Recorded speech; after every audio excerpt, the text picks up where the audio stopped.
Dear students, ये है आप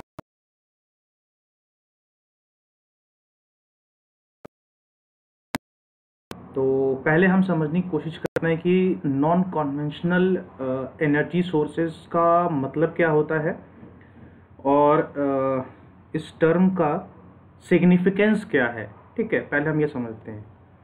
देखिए, इसका सिग्निफिकेंस जो है वो बिल्कुल ही आसान है समझना।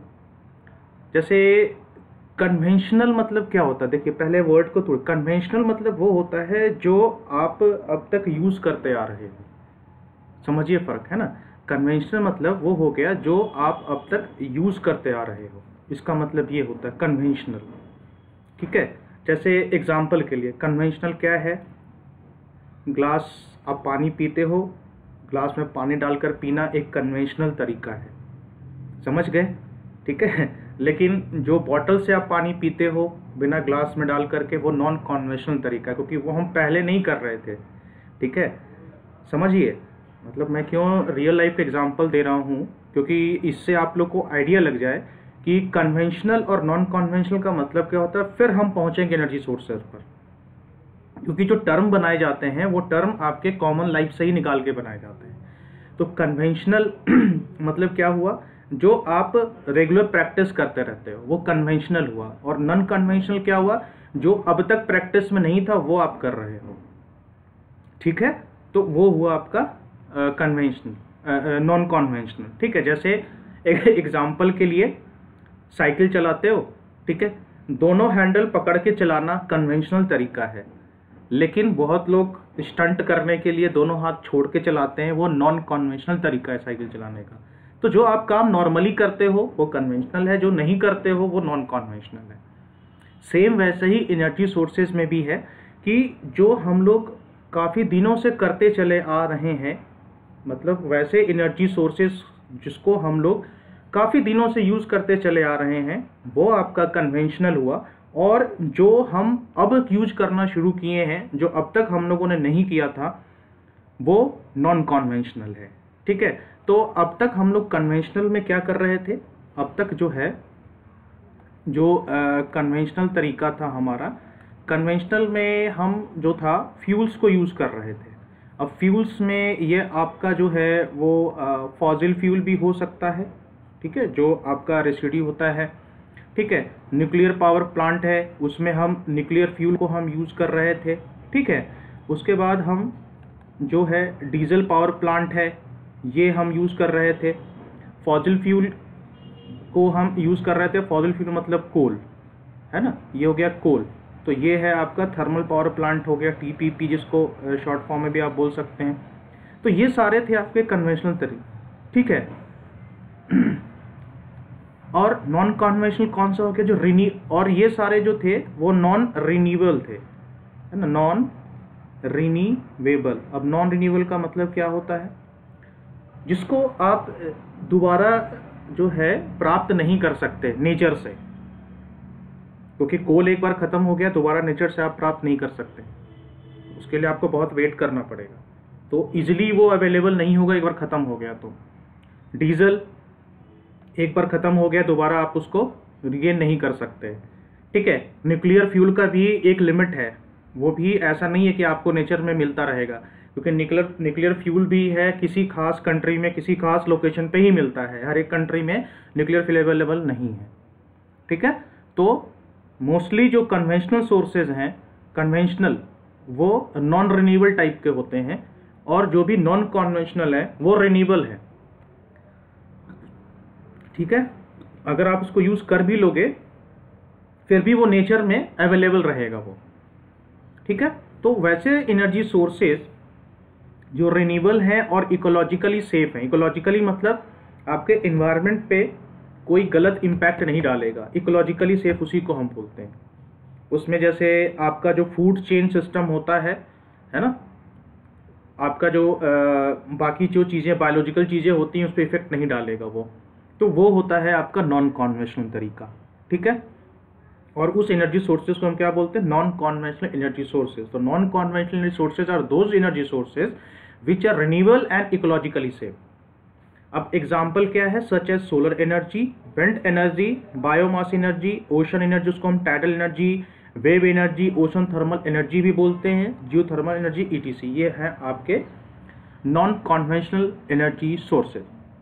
अब इसमें एक पॉइंट जो है हमें नोट करने वाला है कि बहुत लोगों के दिमाग में एक चीज़ चलता होगा कि जो हमारा हाइड्रो पावर प्लांट है, ध्यान दीजिएगा, जो हमारा हाइड्रो पावर प्लांट है इसमें तो हम यूज़ करते हैं वाटर, और वाटर है हमारा रिन्यूएबल, ठीक है, वाटर हमारा रिन्यूएबल है। तो क्या हाइड्रो पावर प्लांट आपका कन्वेंशनल है और नॉन कन्वेंशनल है? ठीक है, ये एक जो है मन में क्वेश्चन जरूर आता है हर किसी इलेक्ट्रिकल इंजीनियर के दिमाग में जब वो रिन्यूएबल और नॉन रिन्यूएबल, कन्वेंशनल और नॉन कन्वेंशनल पढ़ना शुरू करता है। तो पहला कन्फ्यूजन यही दिखाता है दिमाग में। तो ध्यान दीजिए, जो आपका हाइड्रो पावर प्लांट है वो रिन्यूएबल होते हुए भी कन्वेंशनल है। मैं लिख देता हूं, जो आपका हाइड्रो पावर प्लांट है, ठीक है, ये अकेला ऐसा पावर प्लांट है जो कि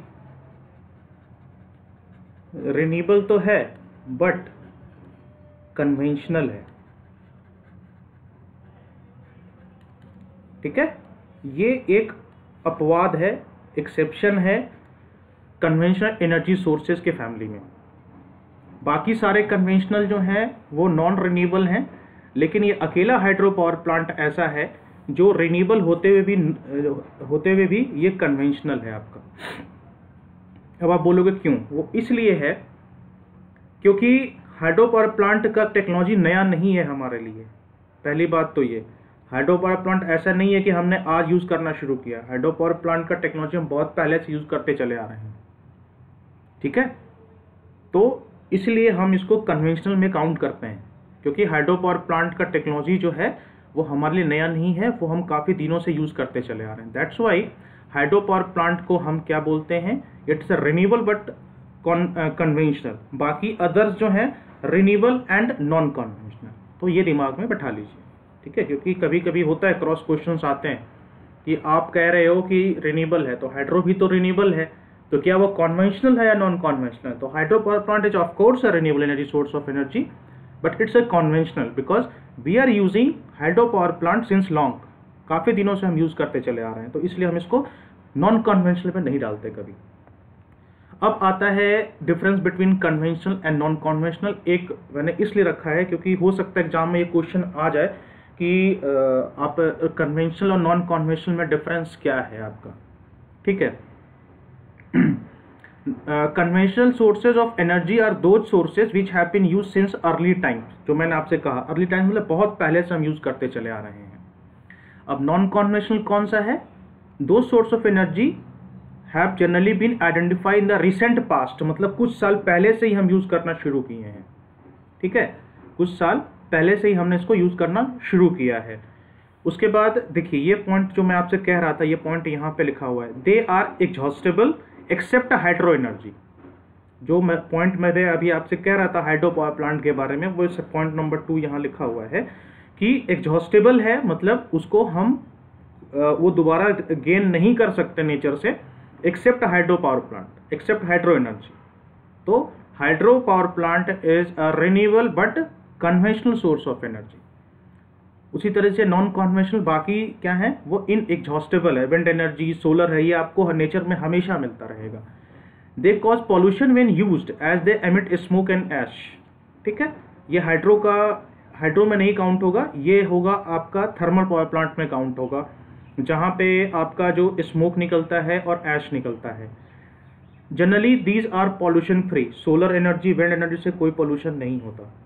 there generation and use involve huge expenditure. अब जैसे देखिए थर्मल पावर प्लांट बैठाना है, आपको ज़मीन चाहिए, बड़ा लैंड चाहिए, कंस्ट्रक्शन सिविल वर्क बहुत लगता है आपका। हाइड्रो पावर प्लांट बहुत सिविल वर्क लगता है, न्यूक्लियर पावर प्लांट बहुत ज़्यादा ही क्रिटिकल सिविल वर्क लगता है उसमें। लेकिन नॉन कन्वेंशनल को इंस्टॉल करने में ज़्यादा खर्च नहीं आता। नॉन कन्वेंशनल एग्जांपल बताते हैं, आजकल आप लोग का लोग छत पे सोलर पैनल बैठा रहे हैं, तो कहाँ खर्चा हुआ? ज़मीन का खर्चा हुआ नहीं आपका, बस सोलर पैनल बैठाने का जो है आपका वो खर्चा बैठता है। तो उसके कंपैरिजन में तो सस्ता ही हुआ ना आपका, कन्वेंशनल के कंपैरिजन में। क्योंकि अगर आप उतने ही पावर, अगर आप मान लीजिए कि मान लीजिए आपका 1 किलो वाट है, आपका लोड है जिसको आप सप्लाई करना चाहते हो बाय अदर मीन्स। आपने डीजल जनरेटर लगा दिया और एक जगह आपने लगा दिया नॉन कॉन्वेंशनल। जब आप कंपेयर करोगे दोनों के कॉस्ट का, तो डीजी का कॉस्ट ज़्यादा बैठता है in comparison to non conventional. Cost मैं किस बात में बोल रहा हूँ? Long lasting cost. Non conventional लगाने में एक बार खर्चा हो जाएगा, लेकिन उसके बाद उस पर खर्च नहीं है। लेकिन डीजी में क्या है, लगाओगे फिर जितनी बार चलाओगे, डीजल डालोगे, डीजल का दाम घटता बढ़ता रहता है, वो खर्चा बढ़ाता रहता है। तो लॉन्ग ड्यूरेशन में जब काउंट करोगे तो नॉन कॉन्वेंशनल का एक्सपेंडिचर ऑटोमेटिकली कम होता है, मेंटेनेंस कम होता है इसमें। देखिए नेक्स्ट पॉइंट यही लिखा है इसमें, less expensive due to local use and easy maintenance. ये एक्सपेंसिव होता है मेंटेन करने में, स्टोर करने में और ट्रांसमिट करने में। नॉन कन्वेंशनल रिसोर्स का एक सबसे बड़ा एडवांटेज यही है कि आप इसको लोड सेंटर के पास में लगा सकते हो, है ना। जैसे आप thermal power plant, nuclear power plant, hydro power plant, आप किसी अपने लोड सेंटर, मतलब जहां आपको पावर सप्लाई करनी है या जो सब स्टेशन है जो सप्लाई करना है, आप उसके पास में नहीं लगा सकते ये, ठीक है। और वहाँ से ट्रांसमिशन लाइन लंबी लंबी लगती है आपको, डिस्ट्रीब्यूशन लाइन लंबा लगता है पावर सप्लाई देने में। लेकिन नॉन कॉन्वेंशनल सोलर है, विंड है, इन सब को आप कोई एक पर्टिकुलर एरिया जहाँ पे आपका सोलर रेडिएशन अच्छा आता है या विंड एनर्जी अच्छी आती है, वहाँ पे लगा के आराम से पास में पावर सप्लाई कर दोगे। तो ट्रांसमिशन लाइन का पैसा कम हो जाता है ना, डिस्ट्रीब्यूशन लाइन का पैसा कम पड़ जाता है, और लॉसेज है वो ऑटोमेटिकली कम पड़ जाता है, ठीक है। तो इस पॉइंट का ये मतलब है। अब एग्जाम्पल तो आपको पता है, कोल, नेचुरल गैस, वाटर, देखिए वाटर इसमें फिर लिखा है तो ध्यान दीजिएगा, ठीक है। इसमें क्या है, geothermal energy, solar energy, wind energy, tidal, biogas, nuclear energy. ये जो है, ये न्यूक्लियर एनर्जी को कहीं कहीं नॉन कॉन्वेंशनल में काउंट, इसलिए देखिए न्यूक्लियर एनर्जीज को कहीं कहीं नॉन कॉन्वेंशनल में भी काउंट इसलिए करते हैं क्योंकि न्यूक्लियर एनर्जी को हम जो है जनरली यूज नहीं करते हैं, ठीक है। तो इसको आप ना लिखें तो ज़्यादा बेटर है। वो मैंने इसलिए लिखा है क्योंकि आपके दिमाग में ये भी आए कि नॉन कॉन्वेंशनल में न्यूक्लियर एनर्जी को भी कभी कभी हम काउंट करते हैं, क्योंकि टेक्नोलॉजिकली ये हम जो है फ्रीक्वेंटली यूज़ नहीं करते, ठीक है। तो इस चीज़ को बताने के लिए मैंने यहाँ पे लिखा है, बट आप इसको एक्सक्लूड कर दीजिएगा, ठीक है। अब आइए कि main types of non conventional resources कौन कौन से हैं। सोलर है, जियोथर्मल है, टाइडल है, हाइड्रो इलेक्ट्रिक है, बायोमास है, विंड है, ठीक है। देखिए यहाँ पर ये हाइड्रो इलेक्ट्रिकल एनर्जी को फिर से यहाँ लिखा है, ठीक है। तो ये भी एक अपवाद है, ये भी एक अपवाद है, ठीक है। तो इसको आप एक्सक्लूड कर दीजिएगा। एक्चुअली पॉइंट मैं इसलिए लिखता हूँ क्योंकि बताने के लिए कि अगर ये सारे पॉइंट्स आए तो आप इसको एज ए अपवाद में लिख सकते हैं। देखिए मैं बताता हूँ हाइड्रोइलेक्ट्रिक एनर्जी में नॉन कन्वेंशनल को हम क्यों काउंट करते हैं, कहीं कहीं इसलिए काउंट करते हैं, मैं आपको बताता हूँ। हमारे पास जो है पावर प्लांट भी बहुत तरह, हाइड्रो पावर प्लांट भी बहुत तरह का होता है। एक होता है आपका मिनी हाइड्रो पावर प्लांट, ठीक है। उसके बाद आता है आपका माइक्रो हाइड्रो पावर प्लांट, ये शायद आप लोगों ने पढ़ा नहीं होगा। तो मिनी है, माइक्रो है ना। तो ये सारे जो पावर प्लांट हैं आपके, ये जो है ये है तो हाइड्रो पावर प्लांट ही, लेकिन ये काउंट होता है नॉन कन्वेंशनल में, क्योंकि हम पावर प्लांट का छोटा रूप अब तक हम यूज नहीं करते आए। फर्क समझिए, है ना। Mini power plant, mini hydro और माइक्रो हाइड्रो, ये सब हम अब तक यूज नहीं करते आए हैं, इसीलिए कभी कभी इन सब चीज़ों को हम नॉन कन्वेंशनल में डाल देते हैं। तो मेरा पॉइंट ऐड करने का मतलब यही था कि आप चीज़ों के फ़र्क को समझिए। हाइड्रो पावर प्लांट है तो बेसिकली आपका कन्वेंशनल रिन्यूएबल, लेकिन जो हाइड्रो पावर प्लांट का जो मिनी हाइड्रो है, माइक्रो हाइड्रो का जो एप्लीकेशन है वो नॉन कन्वेंशनल है। वो हम अब तक यूज़ नहीं करते आ रहे थे, हम अब वो यूज़ कर रहे हैं। ठीक है, तो इसलिए इस फर्क को समझिए। ठीक है, तो इसमें आप ये ऐड कर सकते हैं कि हाइड्रो इलेक्ट्रिक एनर्जी लाइक, है ना, like mini hydro power plant, micro hydro power plant, these can be considered under the non conventional energy sources.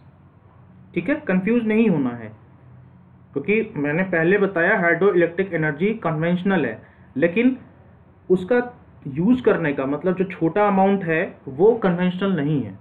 हम बड़ा बड़ा हाइड्रो पावर प्लांट तो यूज करते हैं, लेकिन छोटे वाले का हमारा ट्रेंड नहीं है, तो छोटा वाला आपको मिलेगा भी नहीं, है ना। जहाँ से हम लोकल सप्लाई देने के लिए छोटा मोटा पावर प्लांट बनाते हैं, मिनी या माइक्रो हाइड्रो पावर प्लांट है, वो नॉन कॉन्वेंशनल में काउंट होता है।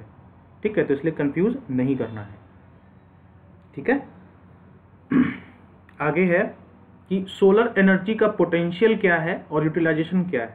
देखिए, सबसे पहली बात तो सोलर एनर्जी जो है लिमिटलेस है, ये सबको पता है, लेकिन चैलेंज कहाँ पर आता है? चैलेंज आता है कि क्या जितना एनर्जी सूरज से हमें मिल रहा है पृथ्वी पर, क्या हम वो सारा एनर्जी यूज कर पा रहे हैं? और अगर हम नहीं यूज कर पा रहे हैं तो वो एनर्जी जा कहाँ रहा है? ठीक है, क्योंकि जितना एनर्जी हमें मिल रहा है हम वो पूरा यूज नहीं कर पाते।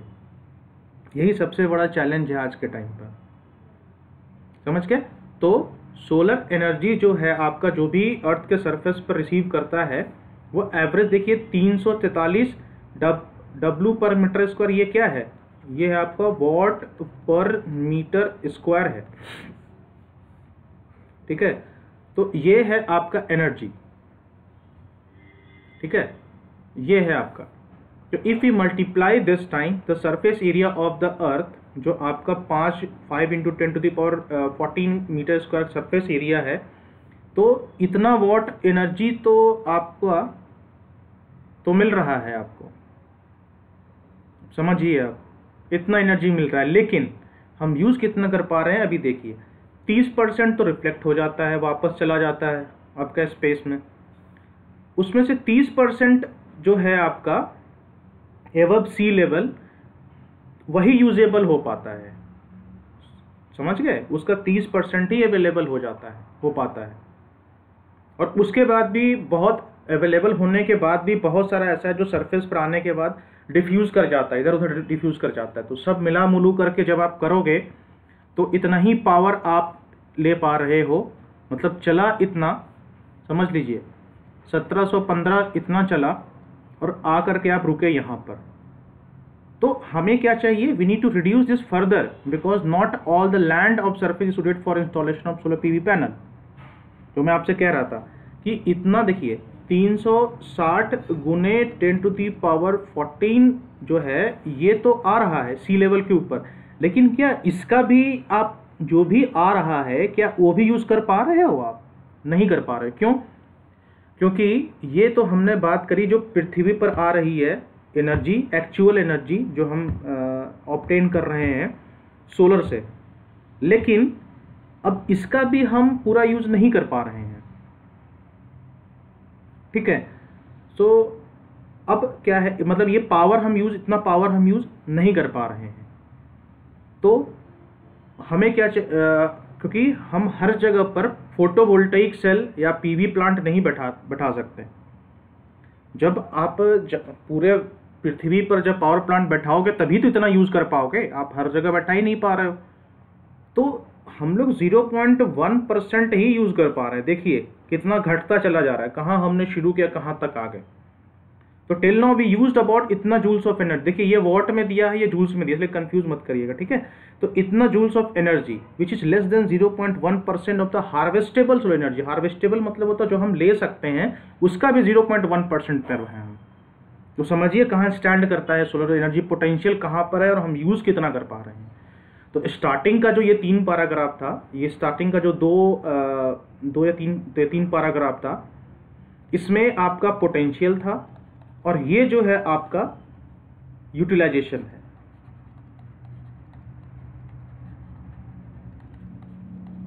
ठीक है, तो so we need to find a solution to reduce this loss of solar energy and maximize the use of received solar energy. अब इस चीज की जरूरत है हमें। तो इसीलिए अब इसके बाद आता है हमारा फोटोवोल्टेइक सेल है। सोलर एनर्जी को भी यूज़ करने का 2-3 तरीका है। एक है फोटोवोल्टेइक सेल, एक है कॉन्सेंट्रेटेड सोलर पावर, एक है कॉन्सेंट्रेटेड फोटोवोल्टेइक। मैं आपको टेक्नोलॉजी बता देता हूँ, जबकि वो सिलेबस में आपके नहीं है, लेकिन फिर भी आप थोड़ा सा जान लीजिए, दिमाग में रख लीजिए, है ना। कुछ लोगों के लिए इरेलेवेंट होगा कि सर सिलेबस में नहीं है तो क्यों हमें जानना है, इसलिए जानिए, क्योंकि जब आप पढ़ रहे हैं तो थोड़ा सा जान लीजिए, है ना। देखिए, सोलर एनर्जी जो आपका आ रहा है, इसको हम यूज़ करने का 3 टेक्नोलॉजी है। पीवी सेल, जिसको हम फोटोवोल्टेइक सेल बोलते हैं, अभी हम पढ़ेंगे इसके बारे में। इसको हम क्या बोलते हैं? फोटोवोल्टेइक सेल, ठीक है। उसके बाद है आपका CSP, है ना, इसका है कॉन्सनट्रेटेड सोलर पावर, ठीक है जी। और एक है आपका CPV, ठीक है, ये है आपका कॉन्सनट्रेटेड फोटोवोल्टेइक, ठीक है। ये 3 हैं सोलर एनर्जी को यूज़ करने के तरीके। अब आप जैसे चाहो वैसे यूज़ कर लो, है ना। तो जो आपका पीवी सेल वाला पार्ट है, ये वाला, ये मोर फ्रिक्वेंटली यूज़ होता है, इसलिए आपका सिलेबस में यही है। अब समझ में आया कि है कितना बड़ा और उसमें से भी आप क्या पढ़ने वाले हो, ठीक है। तो ये भी हमें जानना जरूरी है कि हम क्या पढ़ने वाले हैं और जो हम पढ़ रहे हैं वो बाकी के रिस्पेक्ट में कहाँ स्टैंड करता है। तो ऐसा नहीं समझने का कि फोटोवोल्टेइक का बारे में पूरा पढ़ लिया आपने तो सोलर एनर्जी पूरा पढ़ लिया, ठीक है। तो हम अब आप क्वेश्चन ये है कि हम फिर फोटोवोल्टेइक क्यों पढ़ें, क्योंकि ये जो है मोस्टली हर जगह यूज़ हो जाता है। CPB और CSP के लिए रिक्वायरमेंट दूसरा होता है और ये हर जगह अवेलेबल नहीं हो पाता, इसलिए हम PV सेल हर जगह अवेलेबल है और इजीली इंस्टॉल हो जाता है, इसलिए हम मोस्टली इसी के बारे में पढ़ते हैं। तो हमारा सिलेबस ये है, ठीक है जी। आगे बढ़ते हैं। अब आता है एक टॉपिक है आपके सिलेबस में, फोटोवोल्टिक इफेक्ट। फोटोवोल्टिक इफेक्ट होता क्या है? तो फोटोवोल्टिक इफेक्ट क्या है, ठीक है, ध्यान दीजिए। पहले देखिए, ये थ्योरी तो चलेगी, मैं पहले आपके दिमाग में एक अंडरस्टैंडिंग बनाता हूँ कैसे समझना। फोटोवोल्टेइक 2 पार्ट में तोड़ दीजिए। मैंने हमेशा कहता हूँ टर्मिनोलॉजी को समझना है, उसको पार्ट में ब्रेक कर दीजिए, ठीक है। फोटोवोल्टेइक, फोटो जो वर्ड है वो लिया गया है आपका फोटोन्स से, और वोल्टेइक जो वर्ड है वो है वोल्टेज। फोटोन्स क्या है आपका? पैकेट्स ऑफ एनर्जी, जो आपने पढ़ा भी होगा 10th तक अगर ध्यान होगा तो, पैकेट्स ऑफ एनर्जी। और पैकेट्स ऑफ एनर्जी कहाँ से आता है? वो आता है सनरेज से, ठीक है। यहाँ से नाम पड़ा है फोटोवोल्टेइक, मतलब ऐसा वोल्टेज जो आपको सूरज की रोशनी से मिले, ऐसा वोल्टेज अक्रॉस किसी के भी जो आपको सूरज की रोशनी से मिले, उस वोल्टेज को हम क्या बोलेंगे? Photovoltaic voltage. और जो सेल इस पर काम करे उसको क्या बोलेंगे? Photovoltaic cell. समझ गए कहाँ से टर्मिनोलॉजी स्टार्ट हुआ? देखिए, एक अंडरस्टैंडिंग होती है, बाकी उसको तो हम डिफाइन कर ही लेंगे, is, are, am, was, were लगा करके, है ना। लेकिन अंडरस्टैंडिंग कहाँ से शुरू हुई? फोटोवोल्टेइक। फोटो वर्ड कहाँ से आया? फोटोन्स से। फोटोन्स क्या है? Packets of energy.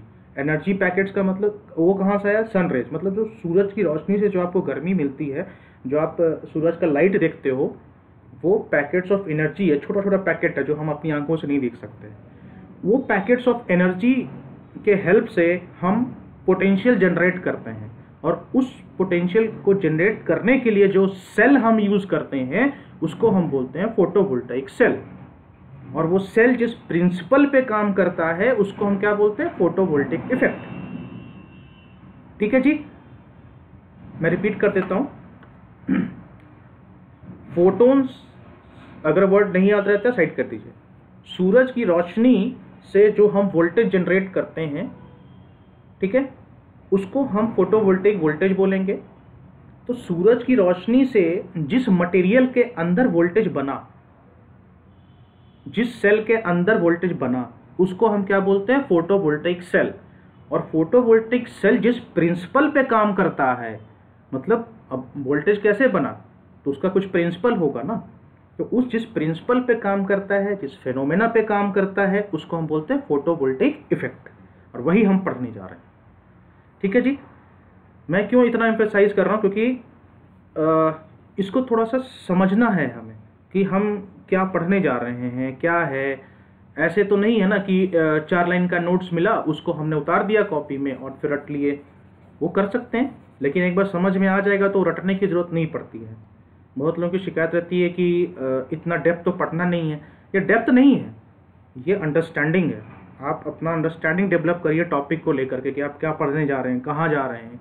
जब आपको पता ही नहीं है किस दिशा में जा रहे हैं तो केवल चलते रहने से नहीं होगा। अब मैंने जितनी भी कहानी आपको अभी बताई है 2-3 मिनट पहले, वही कहानी 3 लाइन में समाहित है। ठीक है, वही कहानी 3 लाइन में समाहित है। The photovoltaic effect is a process that generates voltage और इलेक्ट्रिक करंट। अब बोलोगे सर आप वोल्टेज बोल रहे थे, इलेक्ट्रिक करंट भी है। बेटा जाहिर सी बात है, वोल्टेज है, आप उसको उसके क्रॉस आप रेजिस्टेंस लगा दो तो करंट मिलेगा ना। अब जैसे आपके पास एक इलेक्ट्रिक सेल है, सेल समझ लीजिए, जो बैटरी है आपका, ठीक है। तो बैटरी के क्रॉस आपको वोल्टेज मिलेगा। यहाँ जब वोल्ट मीटर लगाओगे तो वोल्टेज मिलेगा, लेकिन जब आप यहाँ पे एक रेजिस्टेंस कनेक्ट कर लोगे और यहाँ एमीटर लगा दोगे, समझिए, जब आप एक एमीटर लगा दोगे यहाँ पे तो आपको करंट मिल जाएगा। यही चीज़ है ना आपका। तो वोल्टेज बोलिए या करंट बोल दीजिए, है ना। तो the photovoltaic effect is a process that generates voltage और electric current in a photovoltaic cell when it is exposed to sunlight. ठीक है। अब देखिए, अब डेफिनेशन आपको याद करने की जरूरत ही नहीं है क्योंकि आप समझ चुके हैं। अब फोटोवोल्टिक इफेक्ट होता किस में है? सोलर सेल में। सोलर सेल को कहीं कहीं भी हम फोटो वोल्टेइक सेल भी बोलते हैं। तो हो सकता है मेरे पढ़ाने के ड्यूरेशन में कहीं कहीं आपको सोलर सेल भी लिखा हुआ मिलेगा और कहीं की फोटोवोल्टिक सेल भी मिलेगा। ठीक है, तो दोनों का मतलब एक ही है। ठीक है। अब बात ये होती है कि सोलर सेल तो चलिए ठीक है सर, वो तो सब कहानी ठीक है, लेकिन ये बना किस चीज़ से होता है? तो सोलर सेल भी आपका सेमी कंडक्टर से बना हुआ होता है, जो आप लोग इलेक्ट्रॉनिक्स में पढ़ कर आ चुके हैं। ठीक है। तो सेमी कंडक्टर डिवाइस हम कैसे बनाते हैं? एक पी टाइप मटेरियल होता है ना, और एक एन टाइप मटेरियल होता है। उन दोनों को जब हम कंबाइन करते हैं तो एक पीएन जंक्शन बनता है। लेकिन ये पीएन जंक्शन सेमीकंडक्टर जो आपने बनाया है, ये थोड़ा सा अलग होता है। ये थोड़ा सा अलग होता है नॉर्मल से, क्योंकि अब आप ये कहोगे सर वो डायोड छोटा सा होता है, उसको तो हम धूप में रख देंगे। नहीं, ये अलग होता है। ठीक है, मतलब इसका डोपिंग हम अलग तरीके से करते हैं। अभी हम वो भी पढ़ेंगे, कंस्ट्रक्शन में आएगा वो चीज़। ठीक है। तो ये सोलर सेल भी एक पीएन जंक्शन सेमीकंडक्टर डिवाइस ही होता है, और जिसमें एक पी और एक एन टाइप को हम ज्वाइन करते हैं एक पीएन जंक्शन बनाने के लिए। ठीक है जी। The light is composed of photons. देखिए, अब मैं जो कह रहा था यहीं शुरू हो गया। The light is composed of photons when the light of a suitable wavelength. ध्यान दीजिए, वेवलेंथ की बात हो रही है। जब सुटेबल वेवलेंथ का लाइट इंसिडेंट होगा इस सेल के ऊपर, तो एनर्जी, जो फोटोन का एनर्जी है, वो एटम में आ जाएगा। ठीक है। और एटम में आने का मतलब क्या हुआ? इलेक्ट्रॉन उस एनर्जी को ले लेगा। इलेक्ट्रॉन ही तो होता है ना आउटर मोस्ट ऑर्बिट में। अगर आपका ये एटम है, इसमें अगर न्यूट्रॉन और प्रोटॉन मैं मान लूँ, तो आउटर मोस्ट ऑर्बिट में तो इलेक्ट्रॉन ही घूमता रहता है ऐसे करके। तो अगर सन रेज पड़ेगा तो कहाँ पे पड़ेगा? वो एटम के इलेक्ट्रॉन्स पे ही तो पड़ेगा। तो इलेक्ट्रॉन जो एनर्जी गेन कर लेता है, एनर्जी गेन करता है तो कहाँ करेगा? अब एनर्जी गेन किया, फिर से केमिस्ट्री वाली बात, एनर्जी गेन करेगा तो क्या करेगा? वो वैलेंस बैंड से कंडक्शन बैंड में जंप मार देगा वो। तो जब वो जंप मारता है तो नीचे वो जगह खाली छोड़ देता है। मैं आपको बताता हूँ। देखिए, ये है आपका। ठीक है। तो इस चीज़ को समझिए, ये थोड़ा छोटा सा डायग्राम है। आप ये वाला जो एग्ज़ाम में बनाइएगा, ये वाला मत बनाइएगा, क्योंकि ये वाला मैंने आपको समझाने के लिए किया है। अब देखिए, ये सरफेस है ऑफ एटम है जहाँ पे इलेक्ट्रॉन रखा हुआ है। अब आपने लाइट एनर्जी इंसिडेंट किया तो इलेक्ट्रॉन को एनर्जी मिला। ठीक है, इलेक्ट्रॉन जो है ये जगह छोड़ करके ऊपर उठ गया, तो ये क्या बन गया आपका होल। ठीक है, ऐसे क्रिएशन होता है होल का, ये बन गया होल और यहाँ इलेक्ट्रॉन है। तो अब जब इलेक्ट्रॉन यहाँ बहुत जमा हो जाएगा तो अल्टीमेटली क्या होगा, ये नेगेटिव पोलरिटी हो जाएगा, और जो यहाँ पे कोई चार्ज कैरियर नहीं है तो ये आपका पॉजिटिव पोलरिटी हो गया। तो नेगेटिव और पॉजिटिव मिलकर के एक पोटेंशियल डिफरेंस नहीं बना देगा, और जब आप यहाँ रेजिस्टेंस कनेक्ट करोगे तो करंट फ्लो हो जाए, तो इलेक्ट्रॉन फ्लो होना शुरू हो जाएगा, यानी करंट आपको मिल जाएगा। यही जो पोटेंशियल डिफरेंस जो आपको यहाँ पे मिला है नेगेटिव चार्ज कैरियर और पॉजिटिव चार्ज कैरियर की वजह से, यही आपका फोटोवोल्टिक इफेक्ट कहलाता है। ठीक है, तो अब इलेक्ट्रॉन जब ऊपर गया तो this leaves behind a hole in the valence band. यह है आपका वैलेंस बैंड और यह है आपका कंडक्शन बैंड। ठीक है, this movement of electron due to energy of photon creates two charge carriers and electron hole pair. दो चार्ज कैरियर है, इलेक्ट्रॉन एक चार्ज कैरियर है और एक होल आपका चार्ज कैरियर है। Electrons and hole moves in opposite direction. ठीक है, इलेक्ट्रॉन ऊपर निकल गया और होल नीचे रह गया। This causes a potential difference between two faces of the semiconductor material and this process by virtue of which, ठीक है, potential difference exist between the two faces of semiconductor known as photovoltaic effect. तो अगर exam में आता है कि what is photovoltaic effect, तो ये सारा पॉइंट आपको लिखना है, ये डायग्राम बनाना है और ये सारे पॉइंट लिखना है। अब मेरे ख्याल से इस पूरे पॉइंट में किसी को भी कोई कंफ्यूजन नहीं होगा। जो अब तक मैंने आप लोग को, हो सकता है स्टार्टिंग में आप लोग को लग रहा होगा सर आप इतना जो समझा रहे हैं वो उसका यूज़ कहाँ पे है। अब अगर जितनी बात मैंने आपको बताई अभी तक अगर आपके दिमाग में गया होगा तो सारे पॉइंट्स जो हैं वही है जो मैंने आपको बोला है। तो ये था आपका पहला lecture non conventional energy sources के ऊपर, जो था सोलर के ऊपर बेस्ड था। अगला जो लेक्चर होगा उसमें हम कंस्ट्रक्शंस पढ़ेंगे, वर्किंग पढ़ेंगे, एडवांटेज डिसएडवांटेज पढ़ेंगे। ठीक है, so thank you so much for watching this video and take care of yourself.